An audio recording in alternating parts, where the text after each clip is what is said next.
काही नाही ग आई, तू नुसतं लाडून ठेवले तुझ्या सुनेला. माझ्या सासूसारखी सासू भेटली पाहिजे होती.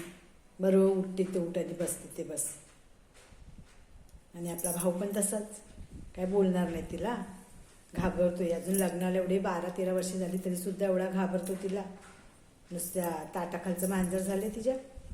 आमचे मिस्टर बघ, आमचे असे डोळेवर नाही होत अजून पण, एवढे 20 वर्ष झाले लग्नाला तरीसुद्धा.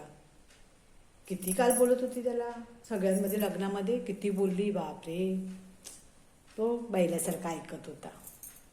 तू पण लाडून ठेवलंस तिला जास्त. झोप ग बाई, झोप ग.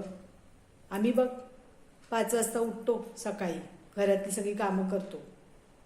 तू काय आपली लाडून ठेवलीस आहेस, कामाला जाते म्हणून. की एकटीच कामाला जाते का, किती बायका जातात कामाला.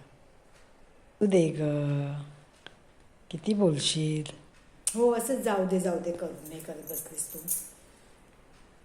मी बघ सगळं घरातलं कामं करते आणि ऑफिसला जाते, तरी सासूजीची किटकिट चालूच असते. हे कर ते केलं नाही, हे नाही केलं, अशी बोलत असते. ती काय आपली तुझी सून उचलते बॅग आणि निघून जाते. खरंच बाई तुझी सून भाग्यवान आहे खरंच, अशी सासू भेटली. खरंच वहिनी बोलते मी, उगाच नाही बोलत आहे. इथे काय भांडणं नाही लावते तुमच्यामध्ये, मी चांगलं सांगते.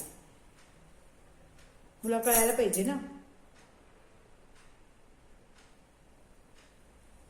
हो माहिती आहे सगळं मला.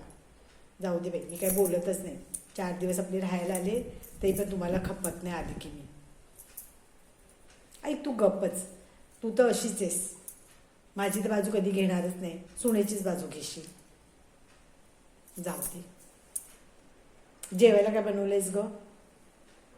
काय ती रोज तीच भाजी बनवते. माझ्या घरी पण मी तीच खाते, इथे पण तीच खाते. जरा बनव की चांगलं.